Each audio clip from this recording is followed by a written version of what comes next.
है।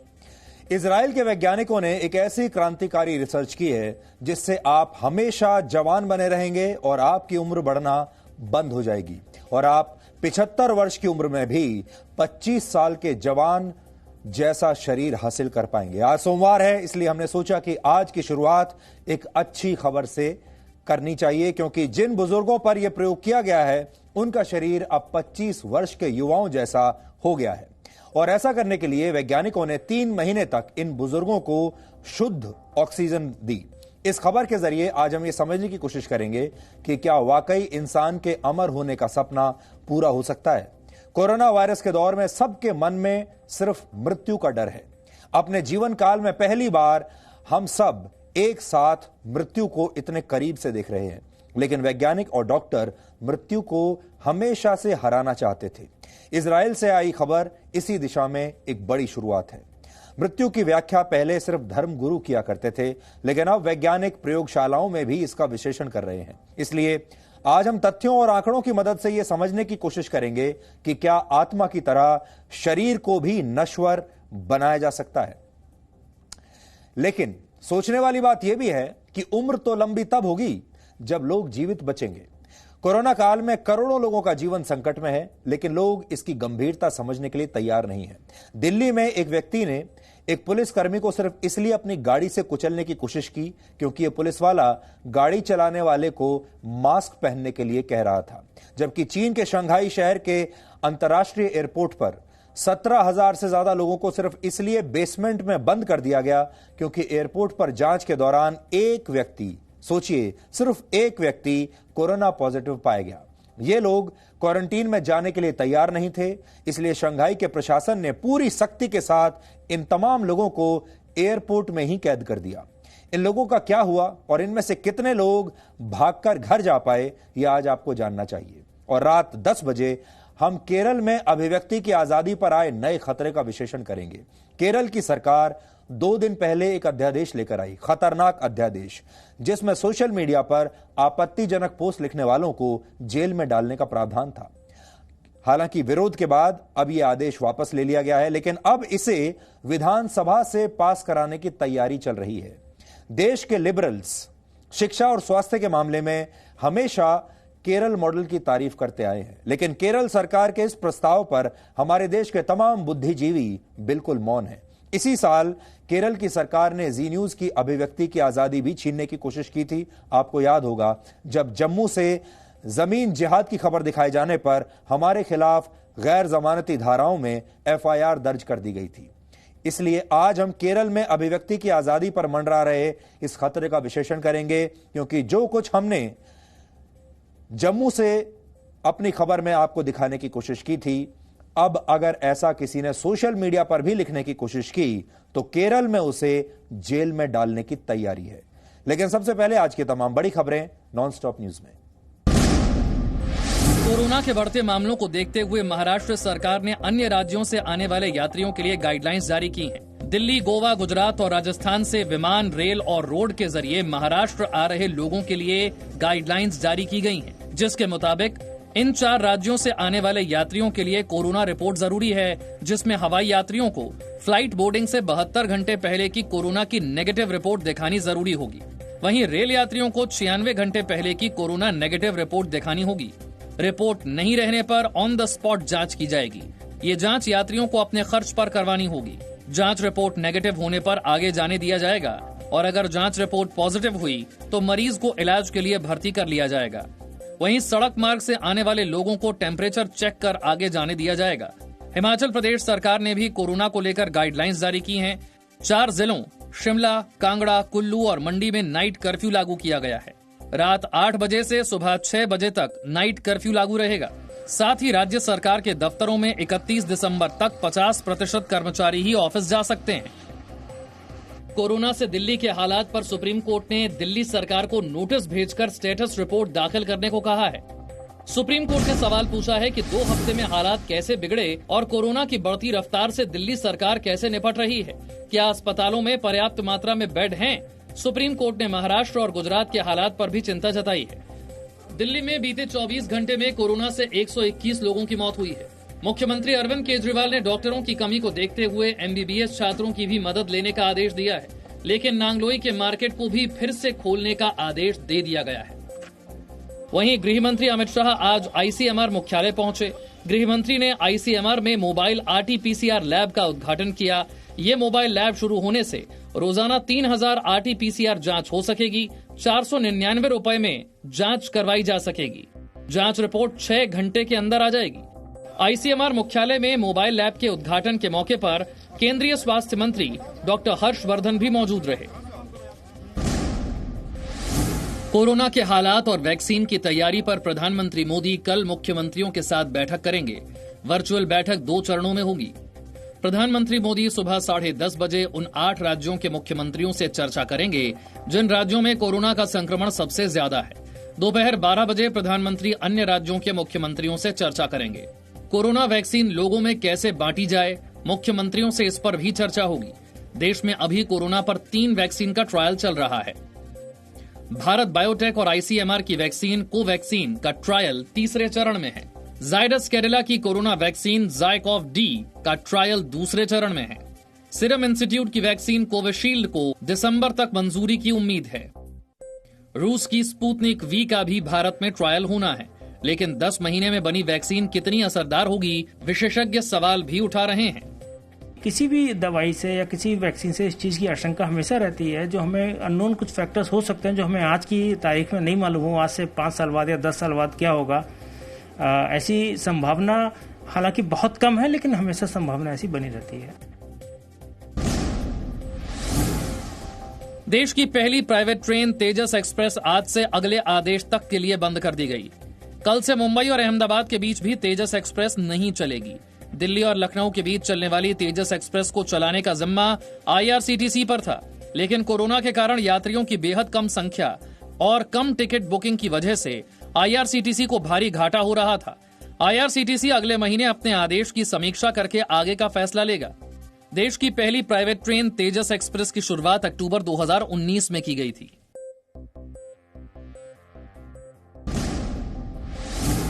भारत ने नगरोटा में पाकिस्तान की आतंकी साजिश के बारे में अपने मित्र देशों को जानकारी दी है। सूत्रों के मुताबिक भारत ने अमेरिका, रूस, फ्रांस, जापान समेत कई मित्र देशों के राजदूतों को नगरोटा में पाकिस्तान की आतंकी साजिश के सबूत दिए हैं। इन देशों में चीन शामिल नहीं है। विदेश सचिव ने मित्र देशों के हेड ऑफ मिशन को बताया कि पाकिस्तान समर्थित आतंकियों ने जम्मू कश्मीर में किस तरह एक बड़ी साजिश रची। भारत ने आतंकियों के भारत में दाखिल होने और सांबा सेक्टर में सुरंग की साजिश के सबूत भी मित्र देशों को दिए हैं। भारत ने मित्र देशों को यह भी बताया है कि जैश ए मोहम्मद भारत में आतंकी हमलों में किस तरह शामिल रहा है। वहीं जम्मू के सांबा सेक्टर में बीएसएफ ने पाकिस्तान से घुसपैठ की कोशिश को नाकाम कर दिया। बीएसएफ के जवानों ने एक घुसपैठिए को मार गिराया।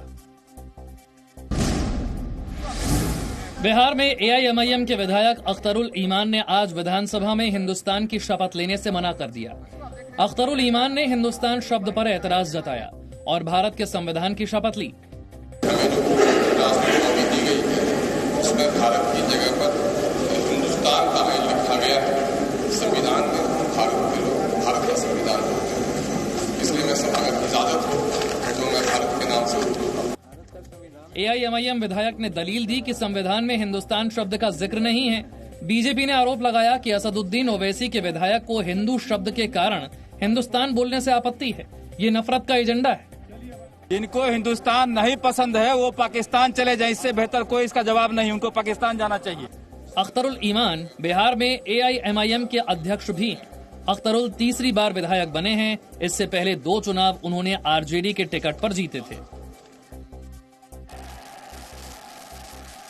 दिल्ली हिंसा मामले में जेएनयू के पूर्व छात्र उमर खालिद और शर्जील इमाम के खिलाफ दाखिल की गई चार्जशीट से बड़ी जानकारी सामने आई है। दिल्ली पुलिस स्पेशल सेल की यूएपीए चार्जशीट में दावा किया गया है कि नागरिकता कानून और एनआरसी के विरोध में शर्जील इमाम ने 5-6 फरवरी को जेएनयू के छात्रों को लेकर एक ग्रुप बनाया था। इस ग्रुप का नाम MSJ यानी मुस्लिम स्टूडेंट्स ऑफ जेएनयू था।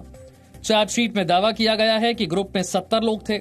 इनमें ज्यादातर जेएनयू के छात्र थे। चार्जशीट में कहा गया है कि यह ग्रुप बनाया भले ही शर्जील ने था, लेकिन दिमाग उमर खालिद का था। चार्जशीट में आरोप लगाया गया है कि इस ग्रुप में उकसाने वाली बातें लिखी जाती थी। दिल्ली में बने प्रोटेस्ट साइट की पल पल की खबर और रणनीति तय होती थी।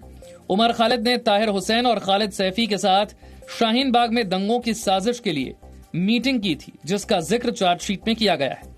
दिल्ली पुलिस की स्पेशल सेल इस ग्रुप के कई सदस्यों से पूछताछ कर उनके बयान दर्ज कर चुकी है। दर्ज किए गए बयान भी चार्जशीट का हिस्सा हैं। आज सोमवार है, यानी हफ्ते का पहला दिन, इसलिए शुरुआत एक शुभ खबर से करना चाहते हैं।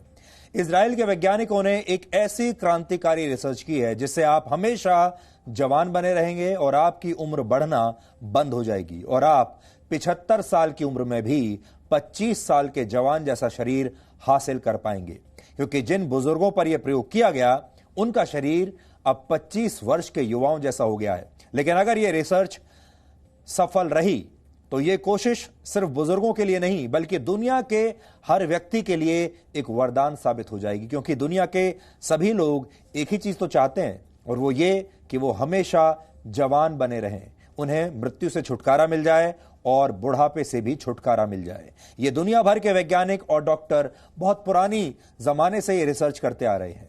ये रिसर्च इजराइल की तेल अवीव यूनिवर्सिटी और शमीर मेडिकल सेंटर के वैज्ञानिकों ने किया है और इस रिसर्च में 64 वर्ष से ज्यादा उम्र के 35 लोगों को शामिल किया गया।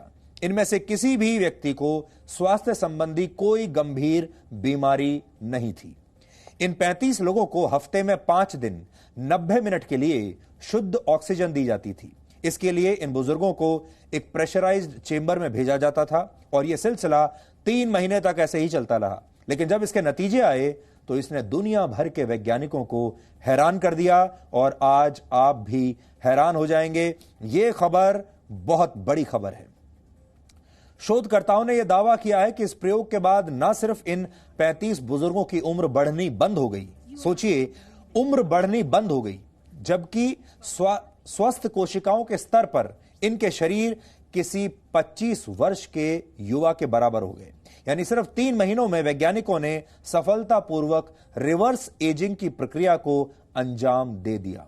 जब कोई व्यक्ति अपनी वर्तमान उम्र से कम दिखने लगता है तो उसे रिवर्स एजिंग कहते हैं। उसकी जो उम्र है वो उल्टी दिशा में जाने लगती है, आप वापस जवान होने लगते हैं। वैज्ञानिकों ने अपने इस प्रयोग में उम्र बढ़ाने वाली 2 प्रक्रियाओं को रोकने में सफलता पाई है। इसका पहला असर क्रोमोसोम पर दिखाई दिया। क्रोमोसोम्स शरीर में मौजूद डीएनए से तैयार होते हैं और क्रोमोसोम्स में किसी भी जीव की पूरी जेनेटिक जानकारी छिपी होती है और इन्हीं क्रोमोसोम्स के आखिरी सिरे को टेलोमियर कहते हैं।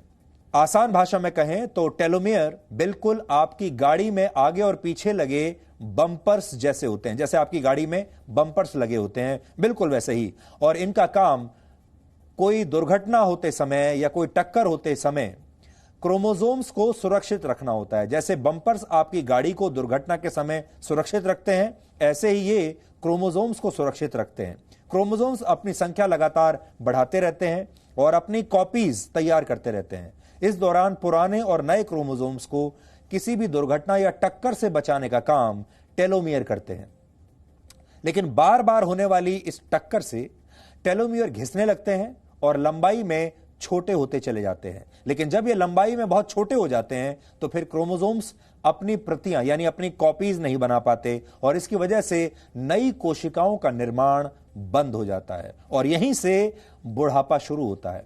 कोशिकाएं या तो मर जाती हैं या फिर इनका विकास रुक जाता है और इसीलिए लोग बूढ़े होते हैं और निष्क्रिय हो चुकी यही कोशिकाएं बुढ़ापे और गंभीर बीमारियों की वजह बन जाती हैं। यानी अगर ये कोशिकाएं हमेशा ऐसे ही सुरक्षित रहें और मजबूत रहें तो आप कभी बूढ़े नहीं होंगे।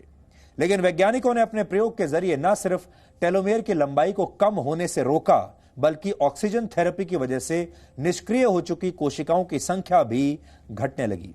इससे शोध में शामिल बुजुर्गों की उम्र न सिर्फ रुक गई बल्कि नई और ताजा कोशिकाओं के जन्म लेने से उनका शरीर वैसा हो गया जैसा अक्सर युवा अवस्था में होता है।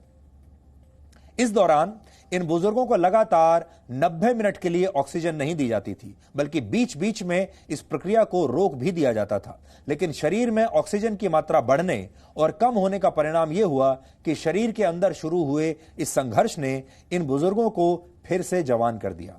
हालांकि वैज्ञानिकों ने आगाह किया है कि ऑक्सीजन थेरेपी के इस प्रयोग को लोग अपने घरों में न दोहराएं, क्योंकि इससे आपके शरीर को नुकसान भी हो सकता है।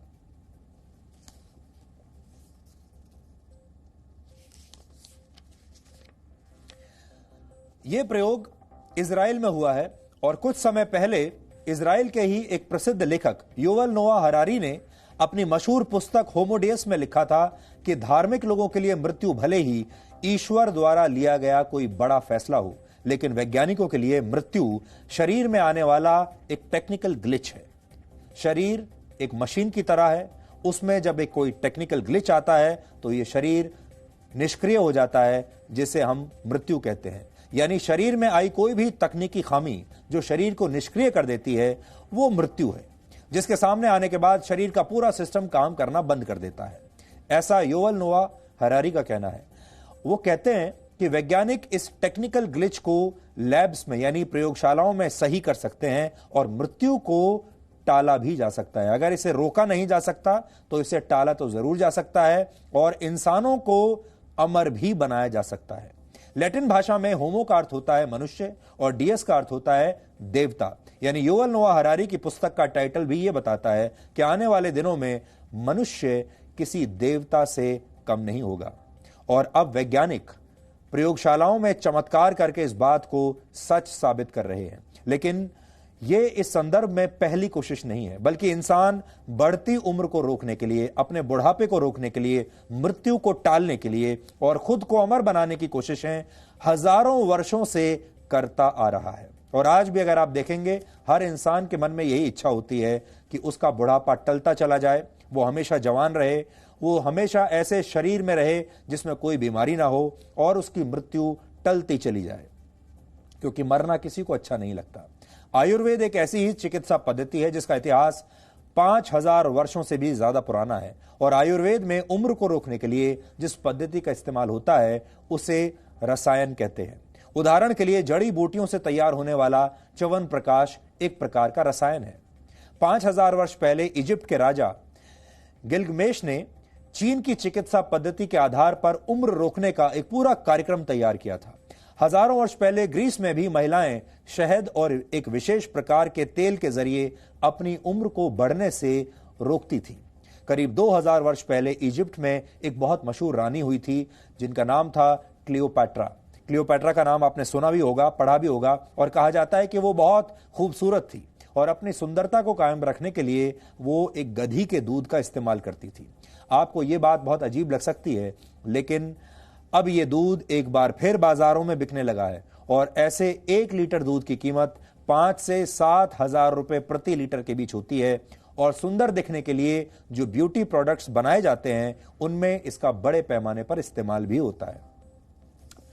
7वीं शताब्दी में चीन की महारानी वू जेतियांग अपनी त्वचा को जवान रखने के लिए एक विशेष प्रकार के पौधे से बनी एक औषधि का इस्तेमाल करती थी और इस पौधे को अंग्रेजी में मदरवॉर्ट प्लांट कहते हैं, जो आपकी स्क्रीन पर इस समय है।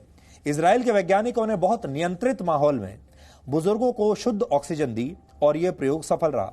लेकिन अमेरिका के मशहूर गायक और डांसर, आपको याद होगा, आप सब जानते होंगे उनका नाम, माइकल जैक्सन शायद इतने खुशकिस्मत नहीं थे।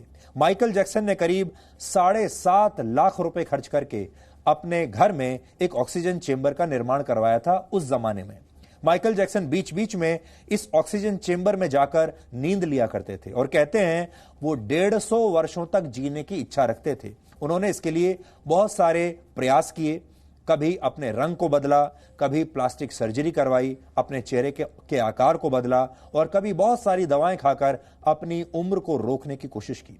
यहां तक कि यह भी दावा किया जाता है कि माइकल जैक्सन को अपने जीवन से इतना प्यार था, अपने शरीर से इतना प्यार था कि वो तब तक खाना नहीं खाते थे जब तक उनकी टीम के लोग उसे चख कर यह तय नहीं कर लेते थे कि इस खाने में जहर नहीं मिला है। लेकिन इन सब के बावजूद सिर्फ 50 वर्ष की उम्र में दिल का दौरा पड़ने से माइकल जैक्सन की मृत्यु हो गई थी। यानी वो तो अपनी मृत्यु को टालना चाहते थे, लेकिन उनकी मृत्यु समय से भी पहले ही आ गई। दुनिया भर में एंटी एजिंग प्रोडक्ट्स यानी ऐसे उत्पाद जो आपकी बढ़ती उम्र को रोकने का दावा करते हैं, उनका बाजार 3,88,000 करोड़ रुपए से ज्यादा का है। और इस तरह के प्रोडक्ट्स की सबसे ज्यादा मांग चीन, ऑस्ट्रेलिया, भारत और दक्षिण कोरिया जैसे देशों में है। सिर्फ इन्हीं देशों में एंटी एजिंग प्रोडक्ट्स का बाजार वर्ष 2027 तक 83,000 करोड़ रुपए से ज्यादा का हो जाएगा, यानी एक बहुत बड़ा बाजार है। गूगल वेंचर्स की शुरुआत करने वाले अमेरिकी उद्योगपति बिल मैरिस ने कुछ वर्ष पहले यह दावा किया था कि विज्ञान और तकनीक की बदौलत इंसान कम से कम 500 वर्षों तक जीवित रह सकता है। वर्ष 2013 में इस दिशा में काम करने वाली एक और कंपनी कैलिको की स्थापना की गई।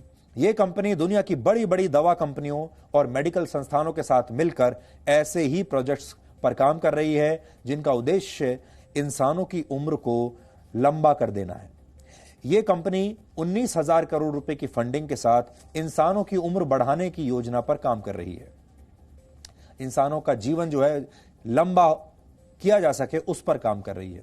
अमेरिकी आविष्कारक और उद्योगपति रे कर्जवेल का दावा है कि वर्ष 2045 तक इंसान अपना मस्तिष्क मशीनों में अपलोड करने में सफल हो जाएगा।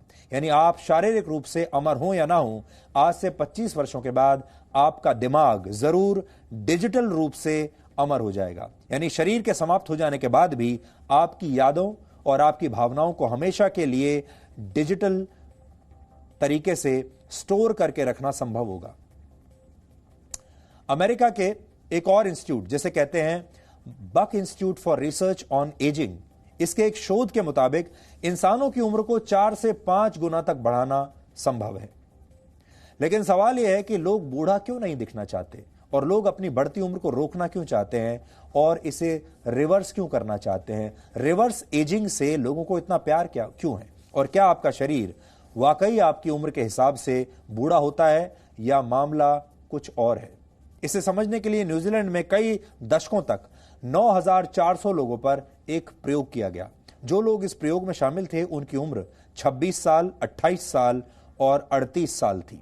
इस रिसर्च के अंत में यह पाया गया कि कुछ लोगों की उम्र और शारीरिक स्वास्थ्य एक दूसरे के समानांतर चल रहा था, लेकिन कुछ लोग ऐसे थे जिनकी उम्र तो 28 वर्ष थी लेकिन उनके शरीर के अंग किसी 60 वर्ष के बुजुर्ग जैसे हो चुके थे। मनोवैज्ञानिक ये मानते हैं कि हमेशा जवान दिखने की हसरत इंसानों के मन में आज से नहीं बल्कि हजारों वर्षों से है।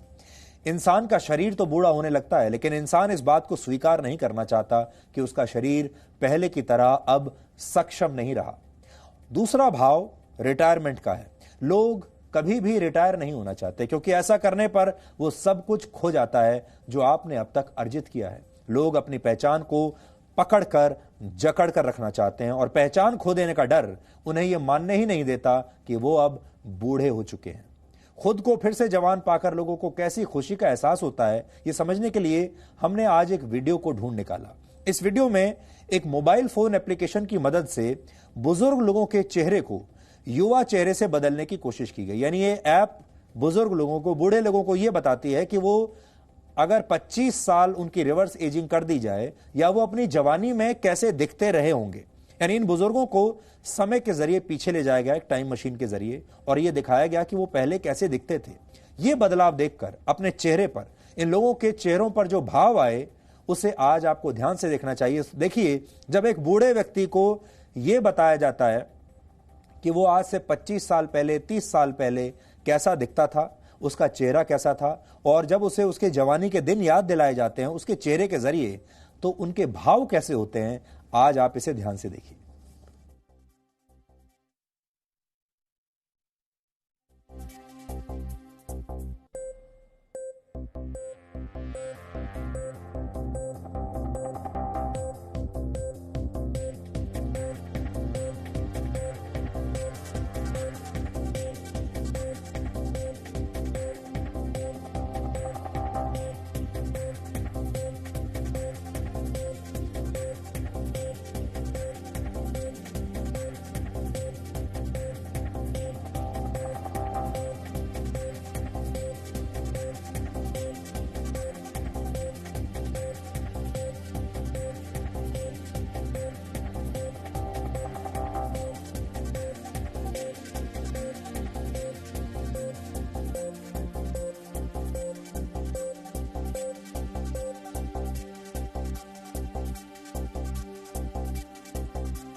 लेकिन लंबी उम्र तक जीने के लिए आपको विज्ञान पर ही निर्भर रहने की आवश्यकता नहीं है। आप चाहें तो आज से ही अपने जीवन जीने का तरीका बदलकर इसकी शुरुआत कर सकते हैं।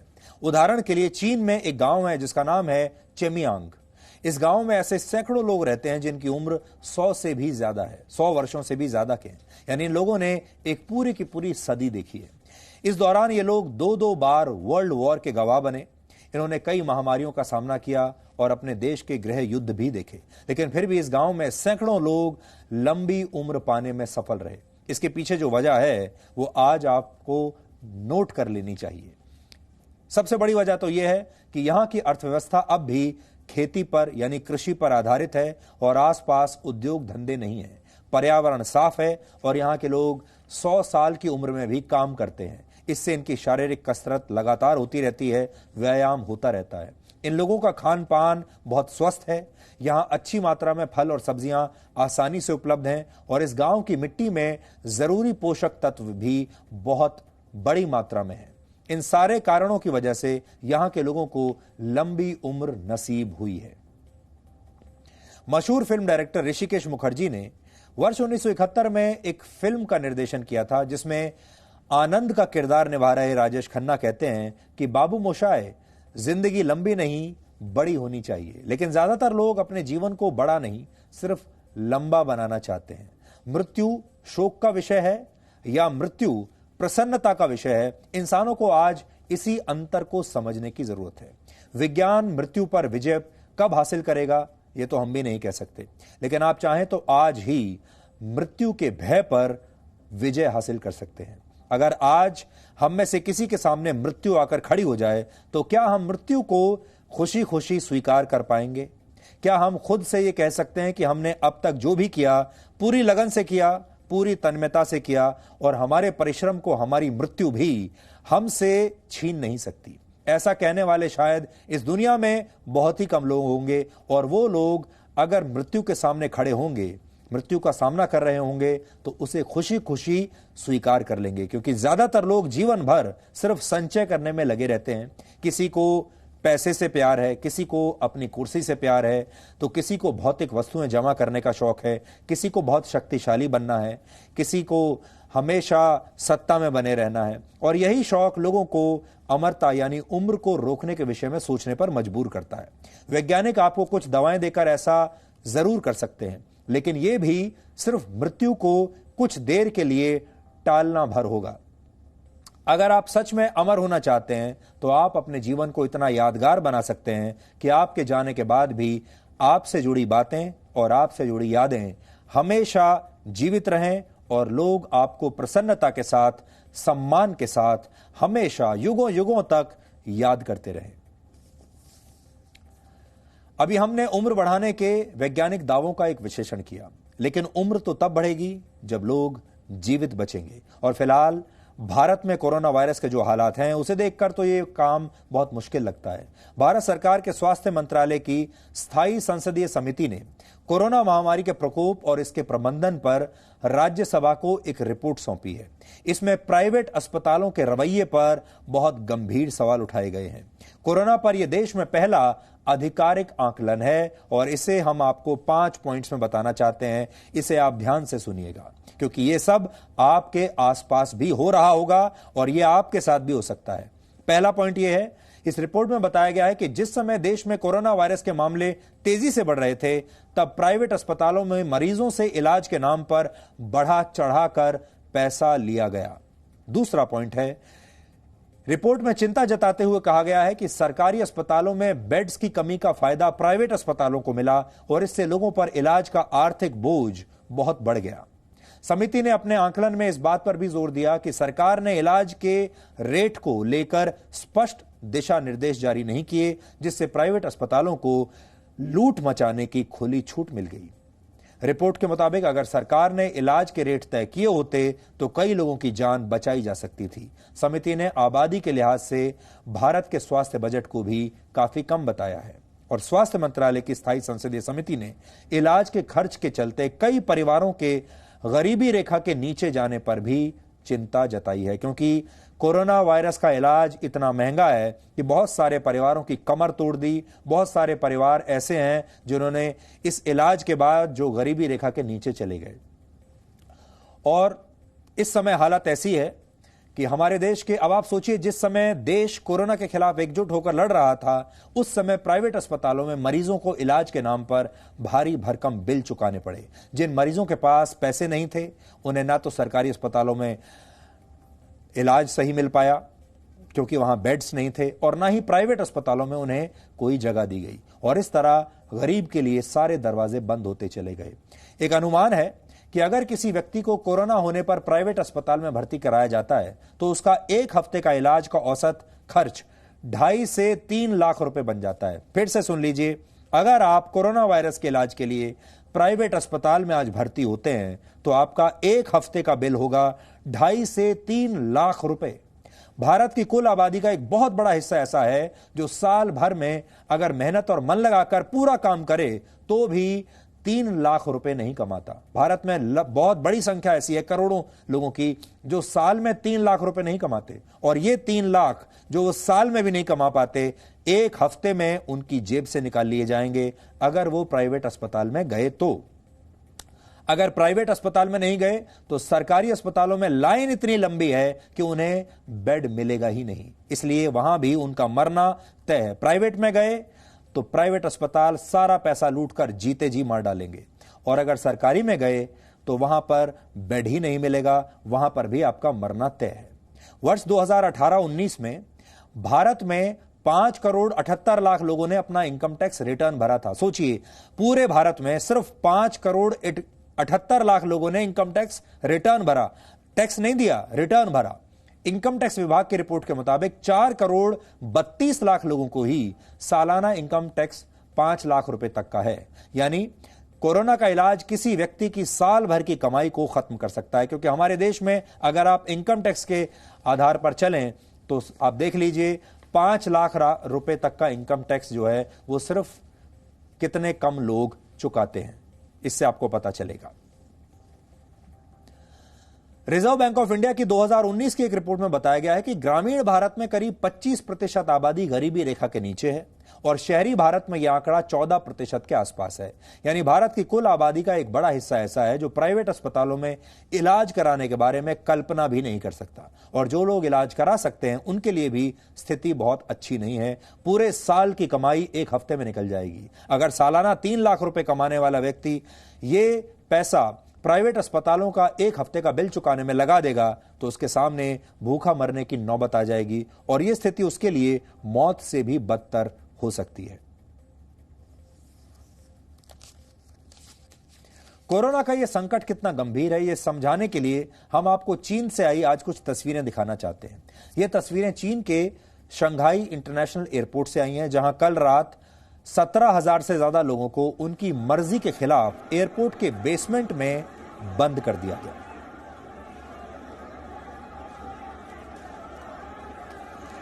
एयरपोर्ट के 2 कर्मचारियों की कोरोना रिपोर्ट पॉजिटिव आने के बाद चीन ने 17,000 लोगों से उनकी ये आजादी छीन ली। इसके बाद इन 17,000 लोगों को कोरोना टेस्ट कराने के लिए मजबूर किया गया और इन्हें 14 दिनों के लिए क्वारंटीन सेंटर में भेजने का फैसला किया। सोचिए, 2 लोग कोरोना पॉजिटिव पाए गए और उसके बाद 17,000 लोगों का कोरोना टेस्ट हुआ। लेकिन इस फैसले के बाद एयरपोर्ट के बेसमेंट एरिया में भगदड़ मच गई। लोग 14 दिनों के लिए क्वारंटीन सेंटर में जाने से बचने के लिए वहां से भागने लगे। कई लोगों की मेडिकल टीम के साथ धक्का मुक्की हुई। शंघाई इंटरनेशनल एयरपोर्ट पर हजारों लोगों को कैद करके उनका कोरोना टेस्ट करने की इन तस्वीरों ने दुनिया भर में एक बहस छेड़ दी है। पहले आपको शंघाई से आई ये तस्वीरें देखनी चाहिए।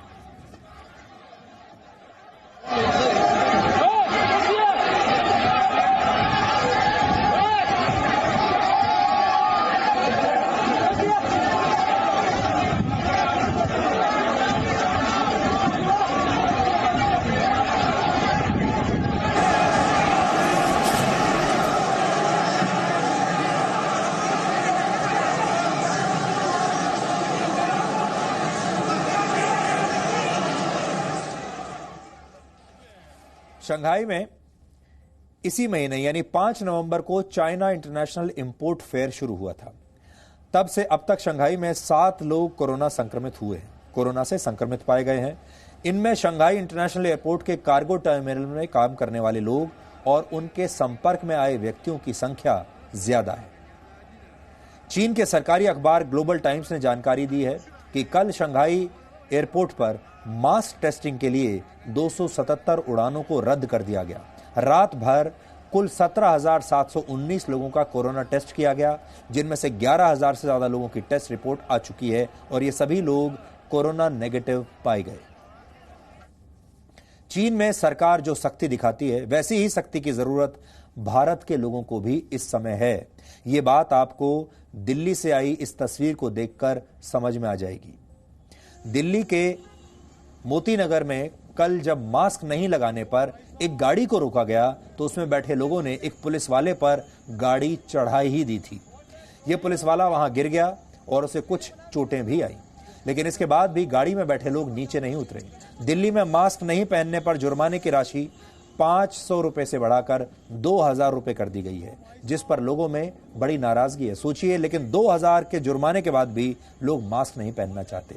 आजादी का दुरुपयोग कैसे किया जाता है, आप इन तस्वीरों को देखिए। है कौन है बंदा? रुक जा, गाड़ी रोक। डीएल दे दो,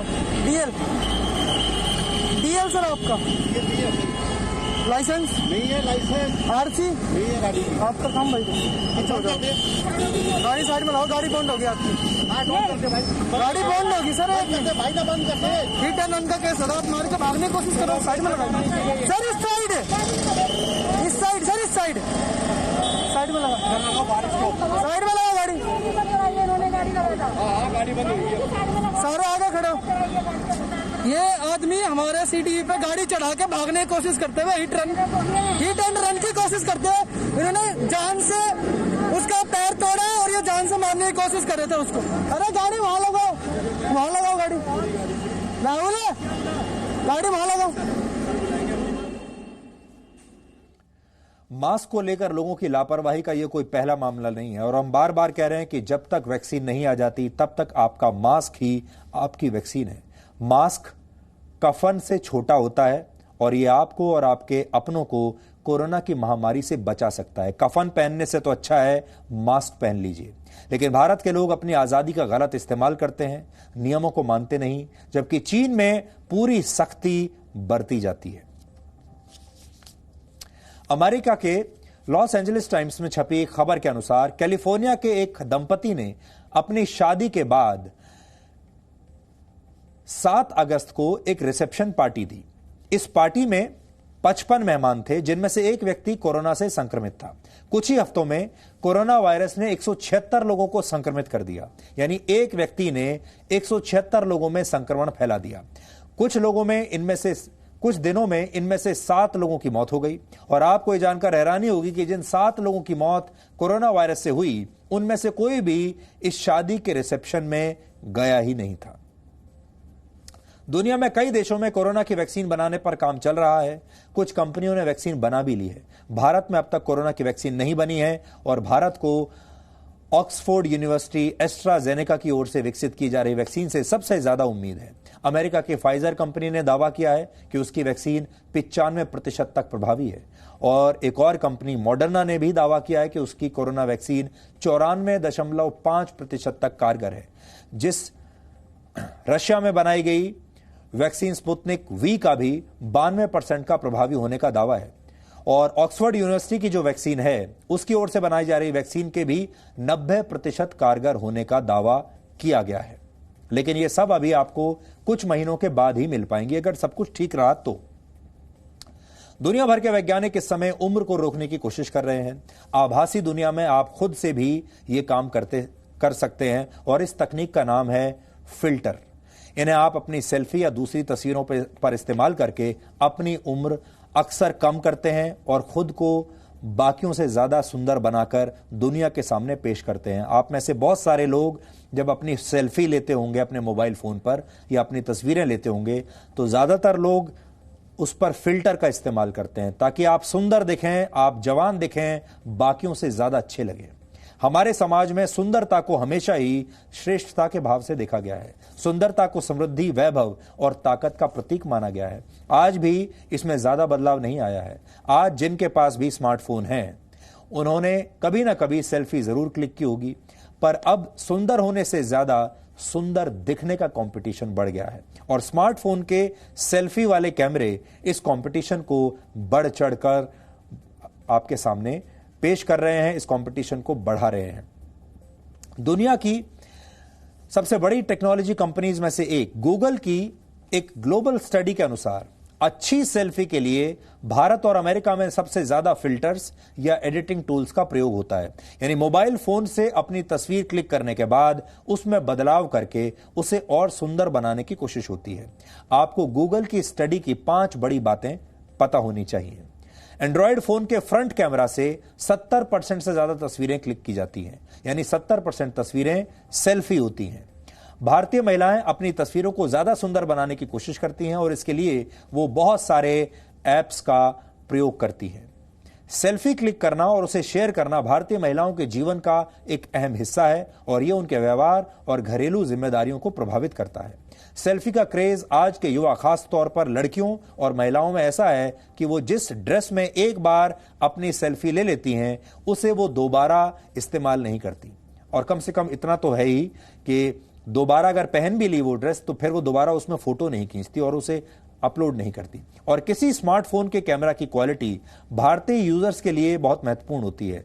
उनके लिए नया स्मार्टफोन खरीदने का फैसला उसमें मौजूद कैमरा के मेगापिक्सल्स पर निर्भर करता है। ये स्टडी के नतीजे हैं, ये हम अपने मन से नहीं कह रहे हैं। इस स्टडी में ये सब कुछ सामने आया है। आपने देखा होगा आजकल स्मार्टफोन बनाने वाली कंपनियां ये मार्केटिंग करती हैं कि उनके स्मार्टफोन का सेल्फी कैमरा बहुत अच्छा है, वो अंधेरे में भी परफेक्ट सेल्फीज ले सकता है और बहुत सारे एंगल से आपकी सेल्फी ली जा सकती है। यानी हर मोबाइल फोन कंपनी के लिए सेल्फी कैमरा अब एक सेलिंग पॉइंट बन गया है और बहुत सारे भारतीय जब मोबाइल फोन खरीदने के लिए जाते हैं तो सबसे पहले यह देखते हैं कि इस फोन का कैमरा कैसा है और इसका सेल्फी कैमरा कैसा है। सिर्फ भारतीय महिलाएं नहीं, भारत के पुरुष भी बहुत सेल्फी लेते हैं और फिल्टर्स का भी पूरा प्रयोग करते हैं, लेकिन वो खुद से ज्यादा उस कहानी पर ध्यान देते हैं जिसे वो उस तस्वीर से के जरिए समझाने की कोशिश करते हैं। हालांकि भारतीय पेरेंट्स अपने बच्चों के सेल्फी लेने या फिल्टर्स को इस्तेमाल करने की चिंता नहीं करते। उनके लिए बड़ी समस्या मोबाइल फोन का ज्यादा इस्तेमाल है।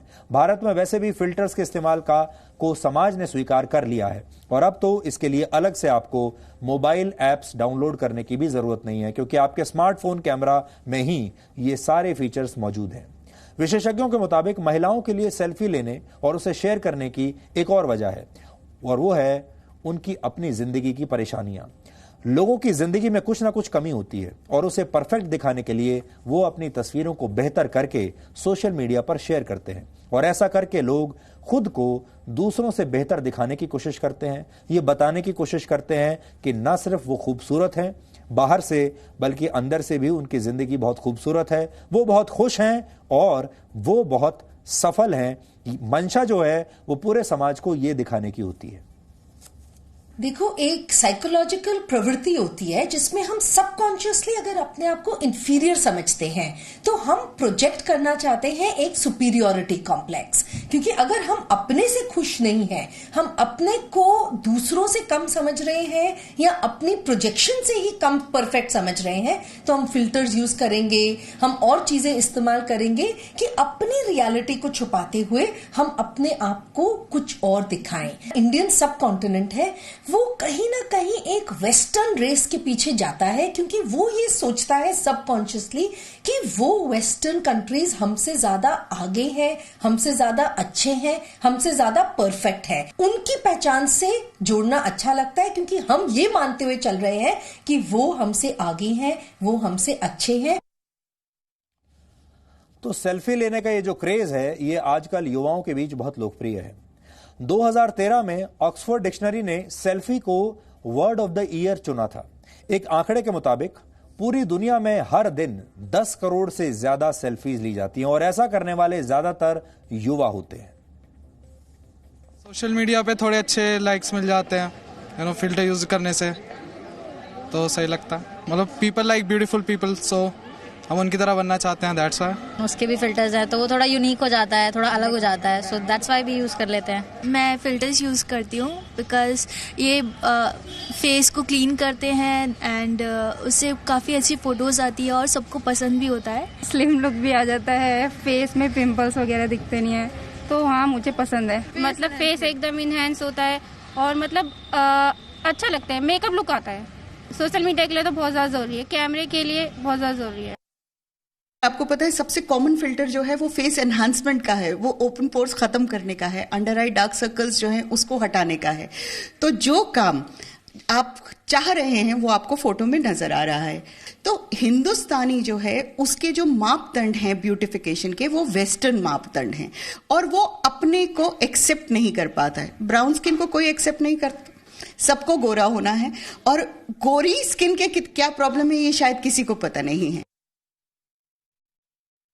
सुंदर देखने के लिए महिलाएं खास तौर पर कॉस्मेटिक्स का इस्तेमाल करती हैं, ये तो सबको पता है। आपने कई बार ये सुना होगा कि कॉस्मेटिक्स के साइड इफेक्ट्स भी होते हैं, उल्टा असर भी होता है और ऐसा ही असर फोटो एडिटिंग टूल्स का भी हो सकता है। जिस तस्वीर को आप एडिट करके और खूबसूरत बनाते हैं वो तस्वीर आपकी प्राइवेसी के लिए भी एक खतरा बन सकती है। पूरी दुनिया में हर दिन सोशल मीडिया पर 180 करोड़ तस्वीरें अपलोड की जाती हैं।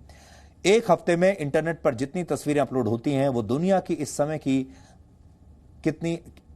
की आबादी के बराबर हैं। इनमें से करोड़ों तस्वीरें सेल्फी के रूप में होती हैं और इनमें महिलाओं की तस्वीरों की संख्या पुरुषों के मुकाबले ज्यादा है। पिछले महीने आई एक खबर के मुताबिक सोशल मीडिया पर डाली गई 1 लाख महिलाओं की तस्वीरों को डीप फेक नामक तकनीक की मदद से अश्लील तस्वीरों में बदल दिया गया था। कुछ समय पहले सोशल मीडिया पर #कपल चैलेंज ट्रेंड कर रहा था। कई यूजर्स अपने जीवन साथी के साथ तस्वीरें फेसबुक पर शेयर कर रहे थे, लेकिन पुणे पुलिस ने ट्विटर पर पोस्ट शेयर करते हुए लोगों से अपील की कि वो पार्टनर की तस्वीर पोस्ट करने से पहले सोचें, क्योंकि ये हो सकता है कि आपकी शेयर की गई तस्वीरों का इस्तेमाल मॉर्फिंग और डीप फेक्स के लिए कर लिया जाए और आप साइबर क्राइम के शिकार बन सकते हैं। कहा जाता है कि हजारों वर्ष पहले ग्रीस में नार्सिसस नामक एक युवक था। उसे अपनी सुंदरता पर बहुत घमंड था। वो अक्सर तालाब में अपनी परछाई देखता रहता था और खुद पर मोहित होकर उसने अपनी जान ले ली।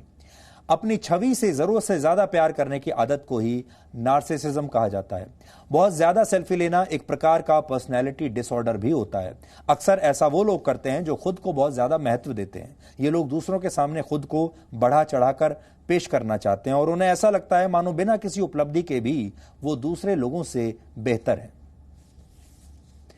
अब सेल्फीज के दौर में आपको जानकर हैरानी होगी कि दुनिया की पहली सेल्फी एक अमेरिकी फोटोग्राफर रॉबर्ट कॉर्नेलियस द्वारा वर्ष 1839 में ली गई थी। तब उन्होंने कैमरे का फ्रेम तैयार किया और दौड़कर कैमरे के सामने गए। इस तस्वीर के पीछे उन्होंने लिखा था the first light picture ever taken 1839। हालांकि आजकल स्मार्टफोन की वजह से लोग कैमरे का इस्तेमाल करना बंद कर चुके हैं। अब फोटो खींचने के लिए आप अपने स्मार्टफोन के कैमरे का ही ज्यादातर प्रयोग करते हैं। और इसी साल सितंबर में मलेशिया में एक बंदर द्वारा सेल्फी लेने का मामला भी पूरी दुनिया ने देखा था। वहां पर एक व्यक्ति का मोबाइल फोन चोरी हो गया था। कुछ दिनों के बाद जब उसे अपना मोबाइल फोन मिला तो उसमें बंदरों की बहुत सारी सेल्फीज और वीडियो थे। जब दुनिया में कैमरे का आविष्कार नहीं हुआ था तब भी लोग अपना चेहरा देखकर खुद को निहारने के आदी थे। शीशे में और पानी में अपनी छवि देखना जीवन के श्रृंगार रस से जुड़ी हुई आदत है। जब कैमरे का आविष्कार हुआ तो इंसान की इन अभिलाषाओं को नया कैनवस मिला और लोग तस्वीरें खिंचवाने के शौकीन होते चले गए। आजकल आपको अपने घर में, ऑफिस में, बाहर रास्ते पर चलते समय भी मोबाइल फोन में नजरें गड़ाए हुए लोग जरूर मिलते होंगे। ज्यादातर लोग फोन में खोए रहने की इस आदत से परेशान तो हैं, लेकिन इसे छोड़ भी नहीं सकते। यानी जरूरत के लिए बनाया गया मोबाइल फोन अब एक लत बन चुका है, एक नशा बन चुका है और पूरे के पूरे देश इस नशे में डूबे हुए हैं। अब हम 3 मिनट का ब्रेक लेंगे। ब्रेक के बाद हम आपको केरल में अभिव्यक्ति की आजादी पर आए नए खतरे के बारे में बताएंगे। लिबरल गैंग केरल मॉडल की बात तो हमेशा से करता है, लेकिन केरल में अभिव्यक्ति की आजादी छीने जाने की खबर पर सब लोग शांत बैठे हैं।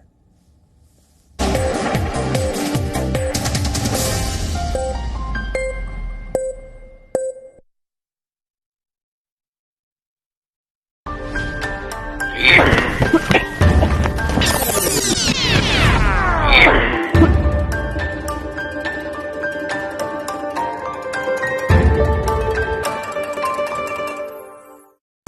का रिजल्ट आया तो मेरे फैमिली मेंबर्स बहुत खुश थे। सपने जैसे उड़ान ही भरने वाले थे, लेकिन अचानक कोरोना ने सब रोक दिया। क्या आप नौकरी को लेकर परेशान हैं? तो अब जी न्यूज पर देखिए रोजगार की हर खबर। जी रोजगार समाचार, दिन भर जी न्यूज पर। 1 साल पहले ग्रेजुएशन कंप्लीट करा था। घर पे सबको बहुत उम्मीदें थी, बेटी है, कुछ करके दिखाएगी। काफी इंटर्नशिप्स भी करी थी कॉलेज में, प्लेसमेंट भी हो ही चुका था, लेकिन कोविड के आते ही सब। क्या आप नौकरी को लेकर परेशान हैं? तो अब जी न्यूज पर देखिए रोजगार की हर खबर।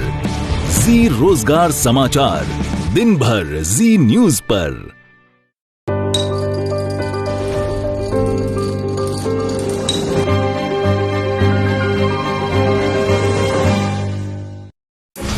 कोविड काल में क्या आप नौकरी को लेकर परेशान हैं? तो अब जी न्यूज पर देखिए रोजगार की हर खबर।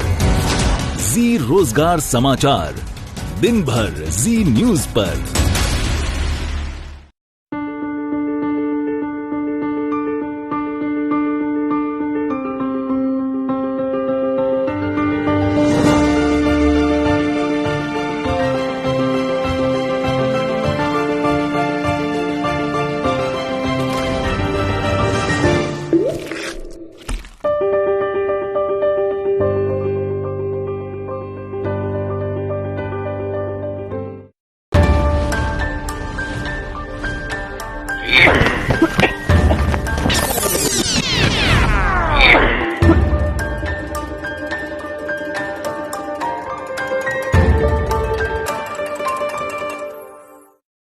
MBA का रिजल्ट आया तो मेरे फैमिली मेंबर्स बहुत खुश थे। सपने जैसे उड़ान ही भरने वाले थे, लेकिन अचानक कोरोना ने सब रोक दिया। क्या आप नौकरी को लेकर परेशान हैं? तो अब जी न्यूज पर देखिए रोजगार की हर खबर। जी रोजगार समाचार, दिन भर जी न्यूज पर। 1 साल पहले ग्रेजुएशन कंप्लीट करा था। घर पे सबको बहुत उम्मीदें थी, बेटी है, कुछ करके दिखाएगी। काफी इंटर्नशिप्स भी करी थी कॉलेज में, प्लेसमेंट भी हो ही चुका था, लेकिन कोविड के आते ही सब। क्या आप नौकरी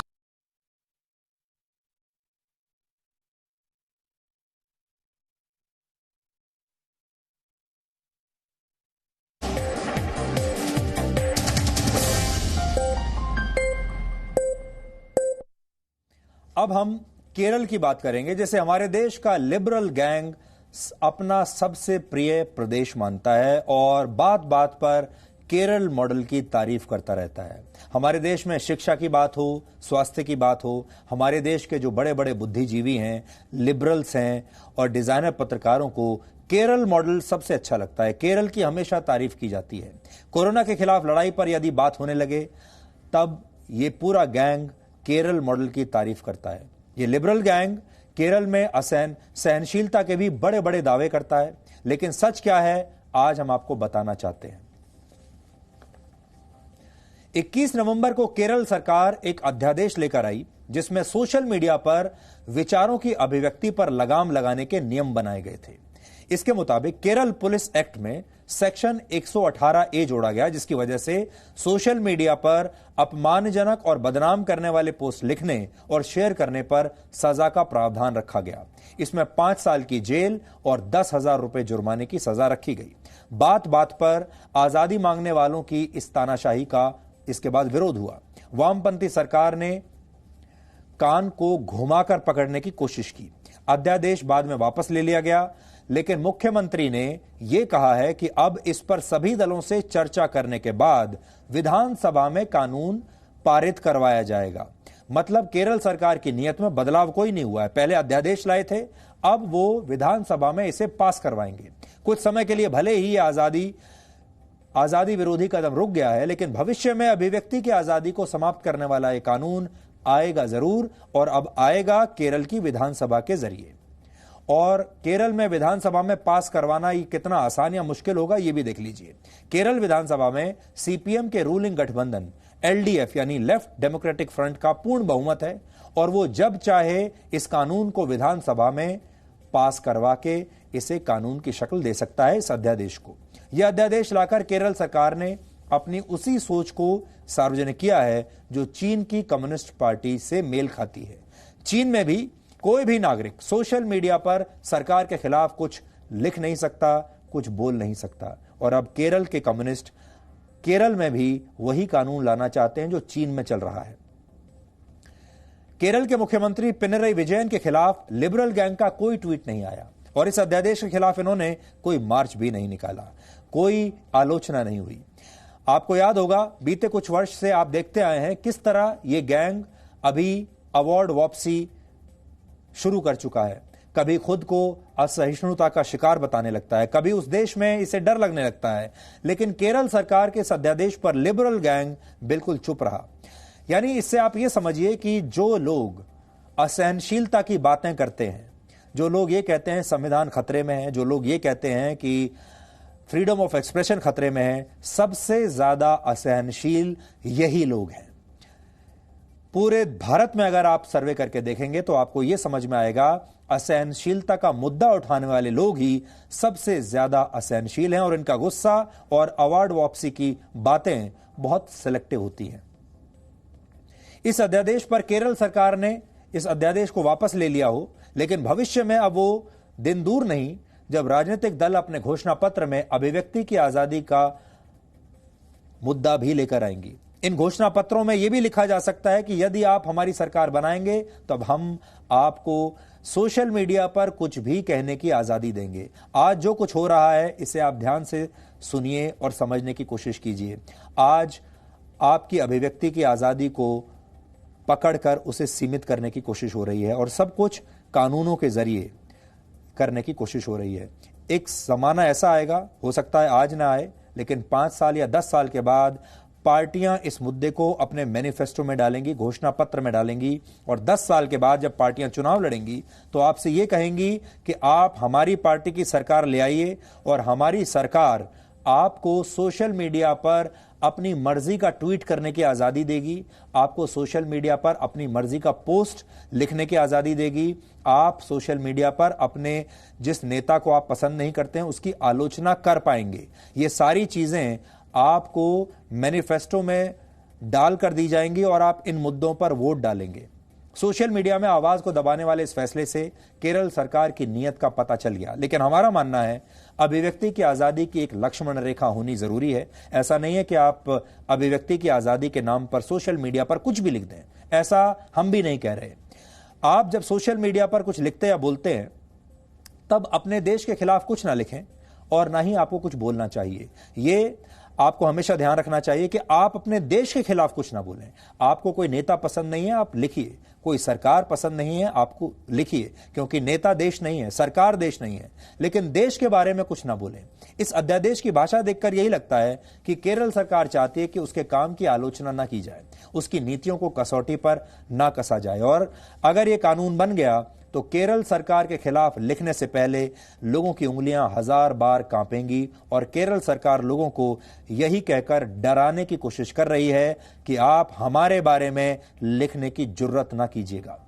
केरल सरकार विचारों और खबरों को लेकर कितनी असहनशील है इसे आप हमारे यानी जी न्यूज के अनुभव से समझ सकते हैं। आपको याद होगा इस साल की शुरुआत में हमने जम्मू कश्मीर में लैंड जिहाद की खबर दिखाई थी, लेकिन मई के महीने में हमारे खिलाफ गैर जमानती धाराओं में FIR दर्ज कर ली गई केरल में। हालांकि अब जम्मू कश्मीर हाईकोर्ट ने भी इस जमीन घोटाले की जांच CBI को सौंप दी है और हमारी जो खबर है वो बिल्कुल सही पाई गई। लेकिन केरल सरकार ने, आप सोचिए, खबर आई जम्मू से, क्योंकि ये लैंड जिहाद चल रहा था जम्मू में और FIR दर्ज होती है केरल में, क्योंकि केरल की सरकार को यह अच्छा नहीं लगा कि हम ये सच्चाई देश के लोगों तक लाएं और इसलिए वो इतनी असहनशील हो गई। सबसे बड़ी बात यह है कि केरल के जो समर्थक हैं वो JNU में भी बैठे हुए हैं, वो दूसरी विपक्षी दलों में भी बैठे हुए हैं, वो अपने आप को बड़ा बड़ा बुद्धिजीवी कहते हैं, लेकिन उन्हें केरल का ये असहनशीलता वाला रूप दिखाई नहीं दे रहा। केरल सरकार ने इस अध्यादेश को लाने का फैसला शायद तभी ले लिया था जब हमारे खिलाफ एफआईआर दर्ज की गई थी, और तब हमने इस मुद्दे पर क्या कहा था, आज आपको एक बार फिर से सुनना चाहिए। जमीन जिहाद पर हमने आपको जो खबर दिखाई थी वो जम्मू से दिखाई थी, लेकिन इस मामले पर एफआईआर दर्ज हुई केरल में। सोचिए कितना बड़ा विरोधाभास है। आपको भी खुद समझ में आ गया होगा कि खबर जम्मू से आई और एफआईआर केरल में हुई। केरल में मेरे खिलाफ जो एफआईआर दर्ज की गई उसमें आरोप है कि जी न्यूज ने 11 मार्च को जो कार्यक्रम दिखाया उससे देश के मुसलमानों की धार्मिक भावनाएं आहत हुई, और यह एफआईआर आईपीसी की धारा 295A के तहत दर्ज की गई है, जो नॉन बेलेबल है। लेकिन सवाल यह है कि जब भारत के संविधान का अनुच्छेद 19 सबको अभिव्यक्ति की आजादी देता है, सबको अपनी बात कहने का हक देता है, तो फिर जिहाद का जिक्र किसी की धार्मिक भावनाओं को आहत कैसे कर सकता है? आईपीसी की इस धारा को उन पत्रकारों के खिलाफ नया राजनीतिक हथियार बनाया जा रहा है जो सच दिखाने की हिम्मत करते हैं। इस देश में ऐसे गिने चुने पत्रकार ही अब बचे हैं, लेकिन कई राज्यों की सरकारों को यह सच पसंद नहीं है। ये बात हमने इस साल 8 मई को आपके साथ शेयर की थी। 8 मई को हमने आपको ये बात बताई थी, और ये मई की बात है, और अब चल रहा है नवंबर, और आप देख लीजिए ये बात बिल्कुल सच साबित हो रही है। केरल की सरकार पहले अध्यादेश लेकर आ गई, और जो हम अभी आपको बता रहे थे यही मंशा है केरल की सरकार की। और आप हैरान मत होइएगा, हो सकता है कुछ और पार्टियों की सरकारें जो अलग अलग राज्यों में सरकारें चला रही हैं, हो सकता है केरल के पीछे पीछे ये सरकारें भी अपने अपने राज्यों में इस तरह के नए कानून बना दें, और लोगों को ये कहकर डराया जाएगा कि अगर आपने हमारे खिलाफ कुछ भी सोशल मीडिया पर लिखा, अगर आपने हमारे नेताओं को सोशल मीडिया पर एक्सपोज करने की कोशिश की, अगर आपने घोटालों के बारे में सोशल मीडिया पर लिखने की कोशिश की, या मेन स्ट्रीम मीडिया में भी, उदाहरण के तौर पर जैसे हमने आपको एक लैंड जिहाद के बारे में जम्मू से खबर दिखाई और वो केरल में किसी को पसंद नहीं आई, केरल में किसी की भावनाएं उससे आहत हो गई, तो फिर केरल में आपके खिलाफ एफआईआर दर्ज कर ली जाएगी और फिर आपको जेल में डाल दिया जाएगा। यह डराने की कोशिश है, यह धमकाने की कोशिश है, लेकिन ये भारत देश एक लोकतंत्र है, और हम आपसे ये कहना चाहते हैं कि आप जितने भी जो लोग हैं जो फ्रीडम ऑफ एक्सप्रेशन में विश्वास रखते हैं, जो वाकई में लिबरल हैं, जो अपने आप को असहनशीलता गैंग से अलग रखकर आगे बढ़ना चाहते हैं, उन्हें डरने की कोई आवश्यकता नहीं है, क्योंकि इस 135 करोड़ के देश में आपकी मर्जी के खिलाफ कोई कानून ना बन सकता है और ना लागू हो सकता है। ये काम करके केरल की सरकार ने असल में अपने आप को एक्सपोज कर लिया है, लेकिन अब आपको इस बात के लिए भी तैयार रहना होगा कि अभी और बहुत सारे लोगों के खिलाफ इस तरह की कार्रवाइयां अब हो सकती हैं। इसलिए परेशानी तो होगी, कुछ लोगों को और जेल में जाना पड़ेगा, कुछ लोगों को और सताया जाएगा अलग अलग मुकदमों के नाम पर। किसी के जरिए ये कहा जाएगा कि इससे हमें ठेस पहुंच गई, कहीं धार्मिक भावनाओं को ठेस पहुंचेगी, कहीं और चीज कोई दूसरी धाराएं लगाई जाएंगी। ये सब कुछ आवाज को दबाने के लिए हो रहा है, लेकिन ये दबेगी नहीं। और अब आखिर में आपको अंतरिक्ष से आई एक अच्छी खबर बताते हैं। सुनिए, दुनिया की कुल अर्थव्यवस्था से भी ज्यादा कीमत वाला एक एस्ट्रॉयड इस समय अंतरिक्ष में घूम रहा है। अमेरिका की अंतरिक्ष एजेंसी नासा के वैज्ञानिकों की नजर 16 साइकी नामक एक ऐसे एस्ट्रॉयड पर है जो अलग अलग धातुओं से बना हुआ है। इस एस्ट्रॉयड को नासा के हबल स्पेस टेलीस्कोप ने पहली बार ढूंढ लिया है और पृथ्वी से इसकी दूरी 37 करोड़ किलोमीटर मानी गई है। यह एस्ट्रॉयड 225 वर्ग किलोमीटर में फैला हुआ है और यह आकार में नोएडा जैसे एक शहर से भी बड़ा है। और कहा जा रहा है कि अगर इस एस्ट्रॉयड पर मौजूद धातुओं को पृथ्वी पर लाया जा सके तो इसकी कीमत होगी 10,000 क्वाड्रिलियन डॉलर, यानी भारतीय रुपयों के हिसाब से 7.5 करोड़ खरब के बराबर इसकी कीमत होगी। आप शायद जीरो लिखते लिखते भी भूल जाएंगे।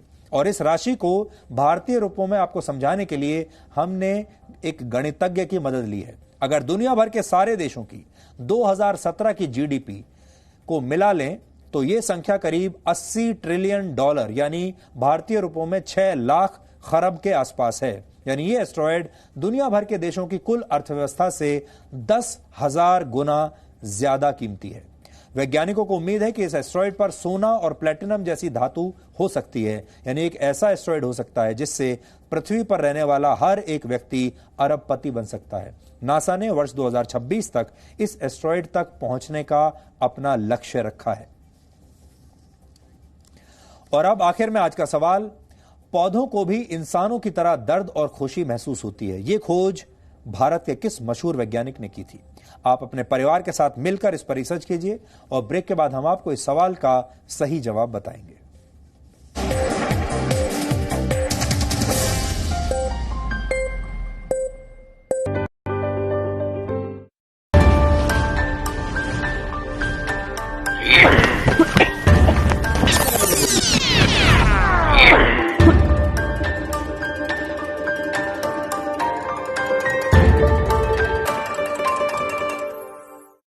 MBA का रिजल्ट आया तो मेरे फैमिली मेंबर्स बहुत खुश थे।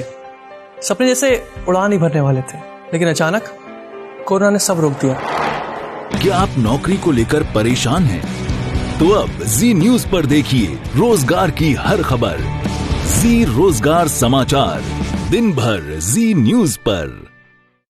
1 साल पहले ग्रेजुएशन कंप्लीट करा था। घर पे सबको बहुत उम्मीदें थी, बेटी है, कुछ करके दिखाएगी। काफी इंटर्नशिप्स भी करी थी कॉलेज में, प्लेसमेंट भी हो ही चुका था, लेकिन कोविड के आते ही सब। क्या आप नौकरी को लेकर परेशान हैं? तो अब जी न्यूज पर देखिए रोजगार की हर खबर।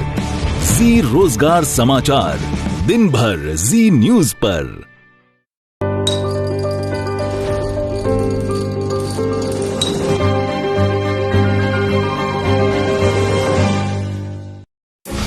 कोविड काल में क्या आप नौकरी को लेकर परेशान हैं? तो अब जी न्यूज पर देखिए रोजगार की हर खबर। जी रोजगार समाचार, दिन भर जी न्यूज पर।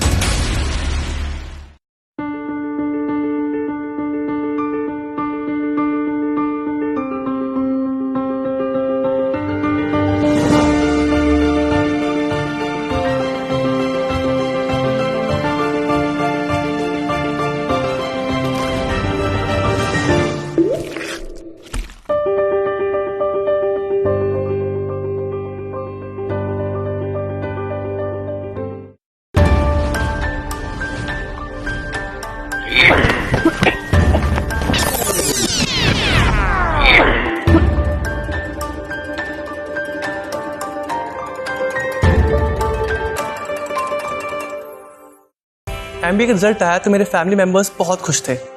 सपने जैसे उड़ान ही भरने वाले थे, लेकिन अचानक कोरोना ने सब रोक दिया। क्या आप नौकरी को लेकर परेशान हैं? तो अब जी न्यूज पर देखिए रोजगार की हर खबर। जी रोजगार समाचार, दिन भर जी न्यूज पर। 1 साल पहले ग्रेजुएशन कंप्लीट करा था। घर पे सबको बहुत उम्मीदें थी, बेटी है, कुछ करके दिखाएगी। काफी इंटर्नशिप्स भी करी थी कॉलेज में, प्लेसमेंट भी हो ही चुका था, लेकिन कोविड के आते ही सब। क्या आप नौकरी को लेकर परेशान हैं? तो अब जी न्यूज पर देखिए रोजगार की हर खबर। जी रोजगार समाचार, दिन भर जी न्यूज पर।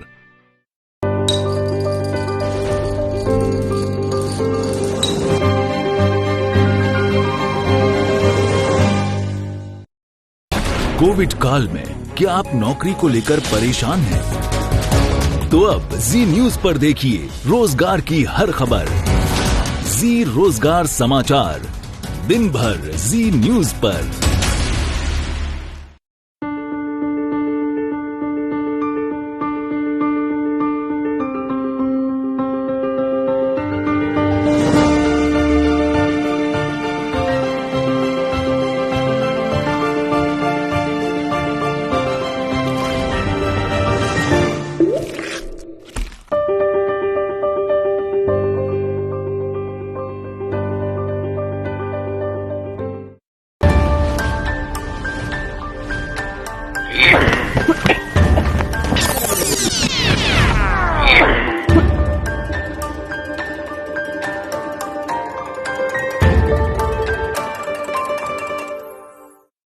MBA का रिजल्ट आया तो मेरे फैमिली मेंबर्स बहुत खुश थे।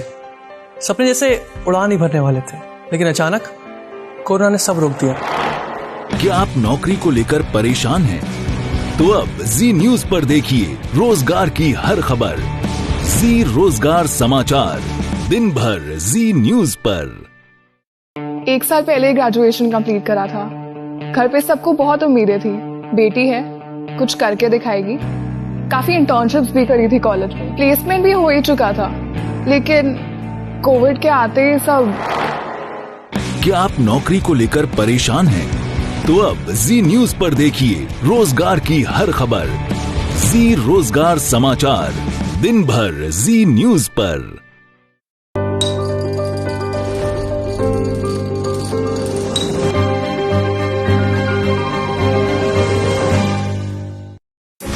कोविड काल में क्या आप नौकरी को लेकर परेशान हैं? तो अब जी न्यूज पर देखिए रोजगार की हर खबर। जी रोजगार समाचार, दिन भर जी न्यूज पर।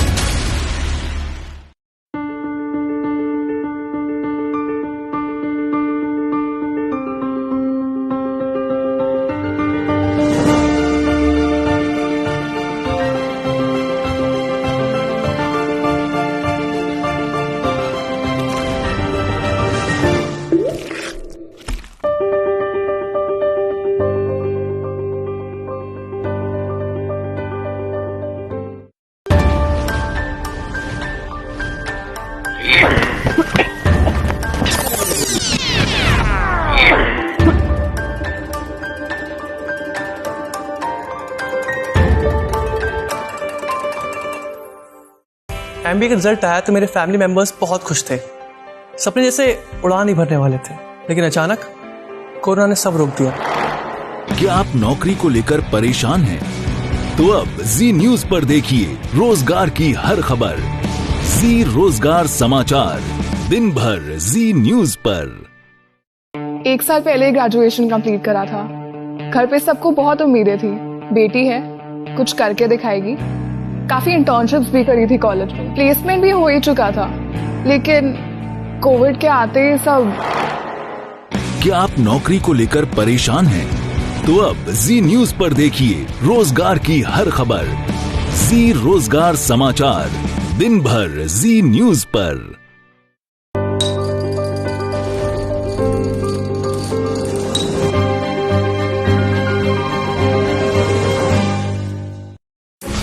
कोविड काल में क्या आप नौकरी को लेकर परेशान हैं? तो अब जी न्यूज पर देखिए रोजगार की हर खबर। जी रोजगार समाचार, दिन भर जी न्यूज पर।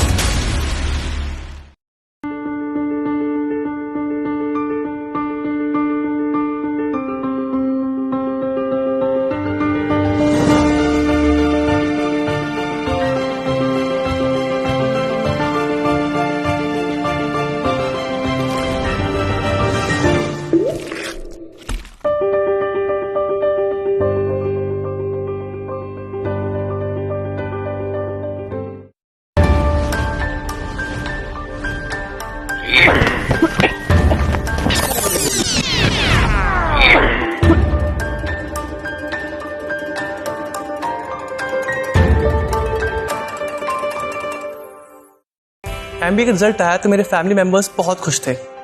सपने जैसे उड़ान ही भरने वाले थे, लेकिन अचानक कोरोना ने सब रोक दिया। क्या आप नौकरी को लेकर परेशान हैं? तो अब जी न्यूज पर देखिए रोजगार की हर खबर। जी रोजगार समाचार, दिन भर जी न्यूज पर। 1 साल पहले ग्रेजुएशन कंप्लीट करा था। घर पे सबको बहुत उम्मीदें थी, बेटी है, कुछ करके दिखाएगी। काफी इंटर्नशिप्स भी करी थी कॉलेज में, प्लेसमेंट भी हो ही चुका था, लेकिन कोविड के आते ही सब। क्या आप नौकरी को लेकर परेशान हैं? तो अब जी न्यूज पर देखिए रोजगार की हर खबर। जी रोजगार समाचार, दिन भर जी न्यूज पर।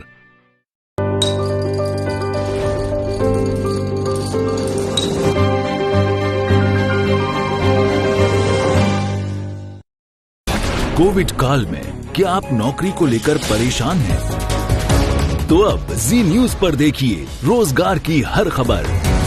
जी रोजगार समाचार, दिन भर जी न्यूज पर।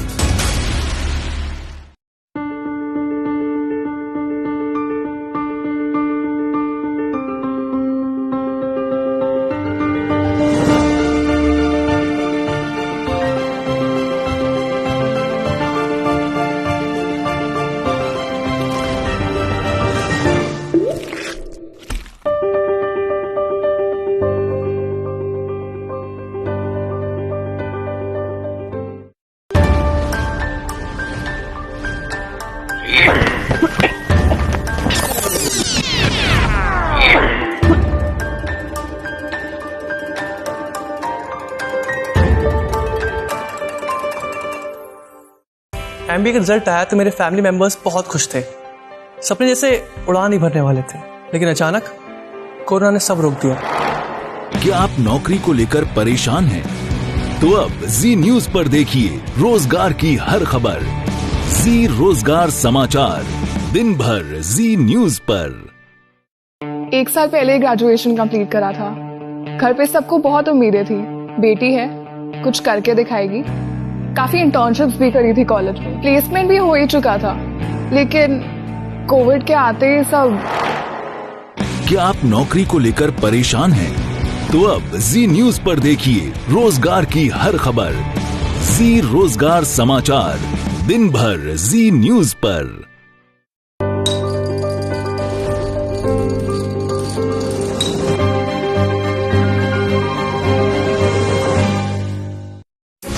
कोविड काल में क्या आप नौकरी को लेकर परेशान हैं? तो अब जी न्यूज पर देखिए रोजगार की हर खबर। जी रोजगार समाचार, दिन भर जी न्यूज पर।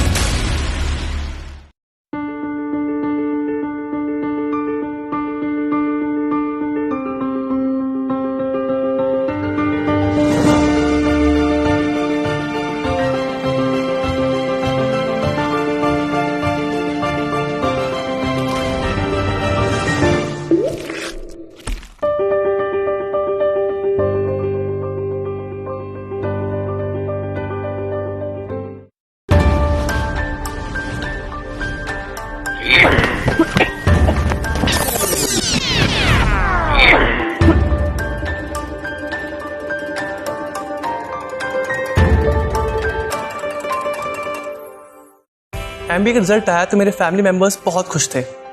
सपने जैसे उड़ान ही भरने वाले थे, लेकिन अचानक कोरोना ने सब रोक दिया। क्या आप नौकरी को लेकर परेशान हैं? तो अब जी न्यूज पर देखिए रोजगार की हर खबर। जी रोजगार समाचार, दिन भर जी न्यूज पर। 1 साल पहले ग्रेजुएशन कंप्लीट करा था। घर पे सबको बहुत उम्मीदें थी, बेटी है, कुछ करके दिखाएगी। काफी इंटर्नशिप्स भी करी थी कॉलेज में, प्लेसमेंट भी हो ही चुका था, लेकिन कोविड के आते ही सब। क्या आप नौकरी को लेकर परेशान हैं? तो अब जी न्यूज पर देखिए रोजगार की हर खबर। जी रोजगार समाचार, दिन भर जी न्यूज पर।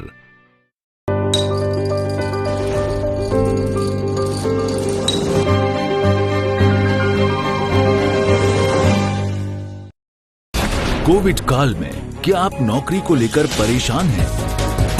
तो अब जी न्यूज पर देखिए रोजगार की हर खबर। जी रोजगार समाचार, दिन भर जी न्यूज पर।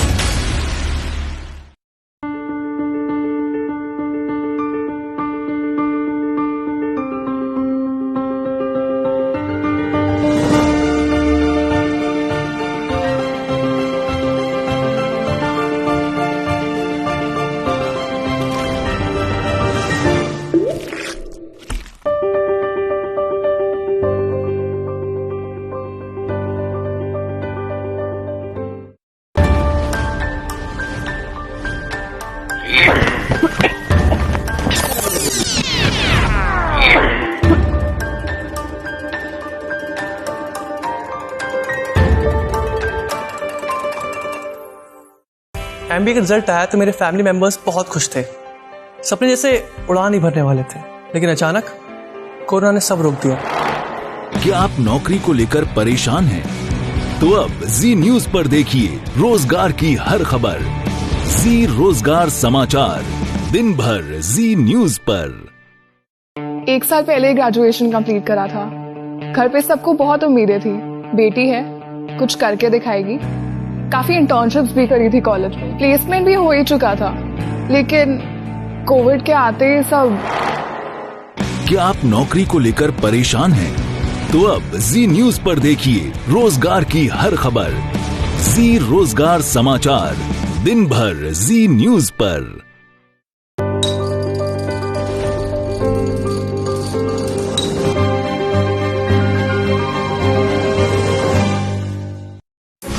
कोविड काल में क्या आप नौकरी को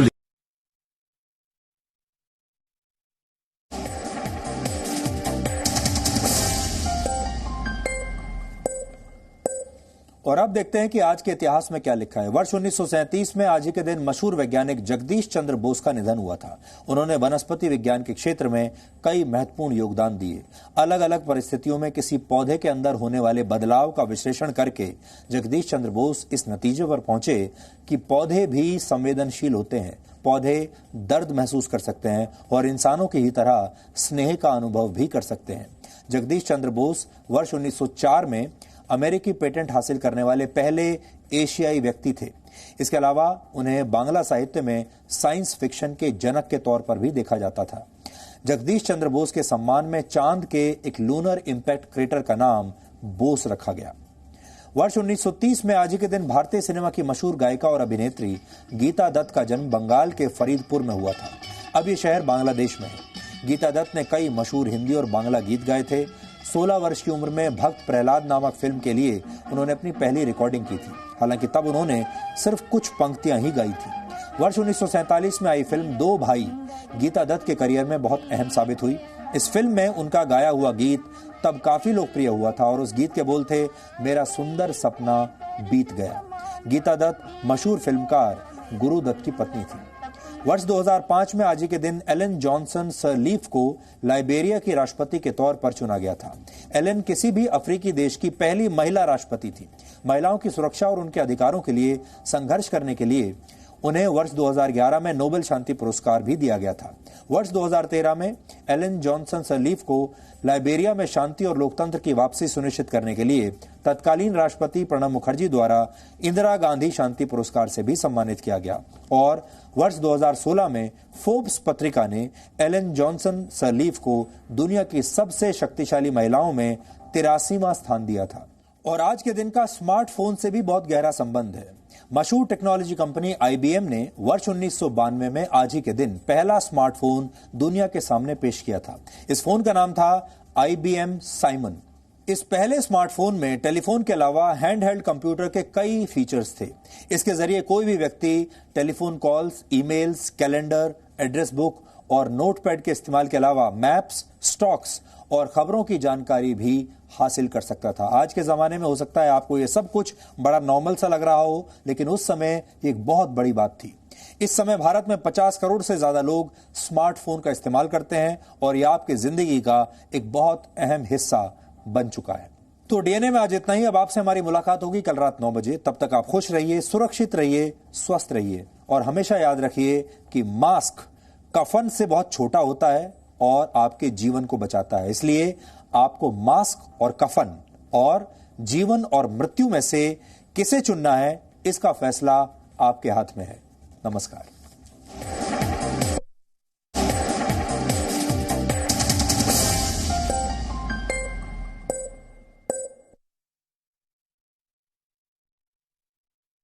पर आपका पसंदीदा न्यूज चैनल जी न्यूज DD